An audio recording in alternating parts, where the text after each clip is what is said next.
మీరు మేము అందరం సమీక్ష చేసుకోవడానికి ఈ మీటింగ్ పెట్టుకున్నాం. నేను ఇంత మునిపే చెప్పాను, ముఖ్యమంత్రిగా 4వసారి నేను. కానీ మొట్టమొదటిసారి ఈరోజు నేను ఈ ఇబ్బందులని చూస్తున్నా. మామూలు ఇబ్బందులు కాదు, ఊహించని ఇబ్బందులు ఈరోజు రాష్ట్రంలో చూసే పరిస్థితికి వచ్చాం. ఇప్పుడే ఫైనాన్స్ మినిస్టర్ చెప్తున్నాడు, 10 లక్షల కోట్ల రూపాయలు బకాయిలు, 1 లక్ష కోట్ల రూపాయలు దగ్గర ఇంకా బిల్స్ పే చేయాలి. ఇంకొక పక్కన ఆదాయం కూడా తగ్గిపోయే పరిస్థితి. ఎప్పుడు కూడా అభివృద్ధి జరిగితే అభివృద్ధి వల్ల సంపద వస్తుంది, సంపద వల్ల గవర్నమెంట్కి ఆదాయం వస్తుంది. మళ్ళీ ఇది ఒక సైకిల్.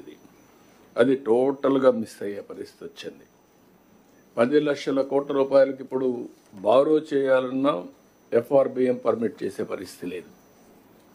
ఇంకొక పక్కన మీరు ఒకసారి చూస్తే భవిష్యత్తును కూడా అన్ని డిపార్ట్మెంట్లు అప్పులు తీసుకొచ్చారు. అవన్నీ ఒక పక్క అయితే 14th finance commission, 15th finance commission 2 కమిషన్లు వచ్చాయి బైఫర్కేషన్ అయిన తర్వాత.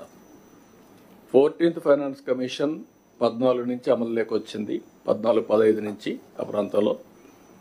ఆ తర్వాత 15th కమిషన్ ఫైనాన్స్ కమిషన్ వచ్చింది. ఇంత తెలివి కూడా విచిత్రమైన తెలివి వీళ్ళకు. మనం అందరం ఏం ఆలోచిస్తాం అంటే ఇయర్లు ఎంత వస్తుందో ఆలోచిస్తాం, కానీ ఇంకా 2 ఏళ్ళు 24, 25, 25, 26 ఫైనాన్స్ కమిషన్ ఉంటుంది. తర్వాత కొత్త ఫైనాన్స్ కమిషన్ రిపోర్ట్ ఇవ్వాలి, గవర్నమెంట్ యాక్సెప్ట్ చేయాలి, దాని ప్రకారం మనకు డబ్బులు ఇస్తారు.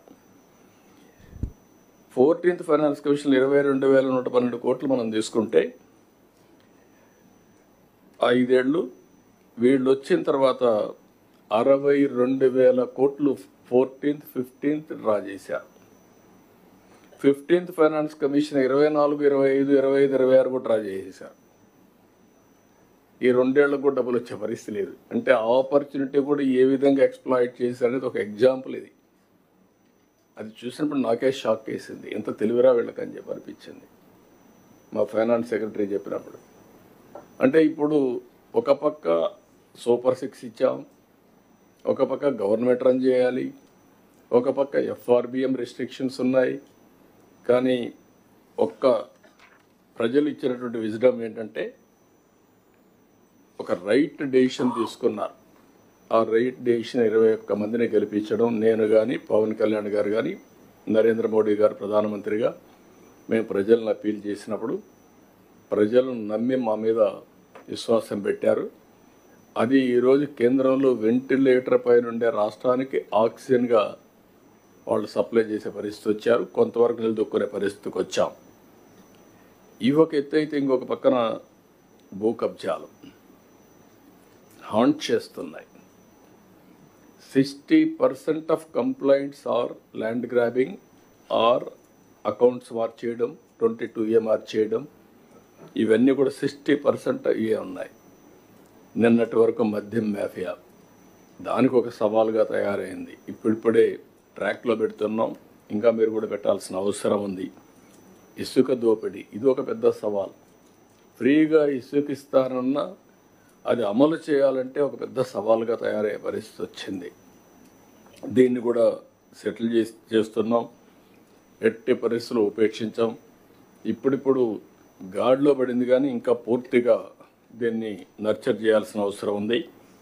ఇంకో పక్క గంజాయి, నేను ఇప్పుడే చెప్పాను, మొత్తం ఎక్కడికక్కడ రాష్ట్రం మొత్తం గంజాయి కానీ, ఇంకొక పక్కన డ్రగ్స్ కానీ చాలా భయంకరంగా ఉండే పరిస్థితి వస్తూ ఉంది. ఏ నేరం జరిగినా దాని వెనకాన మళ్ళా గంజాయి బ్యాచ్ ఉండే పరిస్థితికి వచ్చారు. ఇంకో పక్క ఎర్ర చందనం కూడా స్మగ్లింగ్ జరగడం, అది కూడా పెద్ద పెద్ద స్మగ్లర్స్ తయారు చేయడం. ఈరోజు ఇవన్నీ అయిపోయిన రేషన్ బియ్యం నేను ఎప్పుడూ ఇంత ఊహించలేదు. రేషన్ బియ్యం రీసైక్లింగ్, మళ్ళీ పోర్టుల్ని చేసుకొని రేషన్ బియ్యాన్ని ఎక్స్పోర్ట్ చేయడం, స్మగ్లింగ్ చేయడం, ఇదొక పెద్ద మాఫియా. అంటే ఏదైతే మేము ఆ రోజు చెప్పామో ఈ మాఫియా కూడా ఒక బలమైనటువంటి నెట్వర్క్ చేసుకొని రూట్స్లోకి వెళ్ళిపోయే పరిస్థితికి వచ్చారు.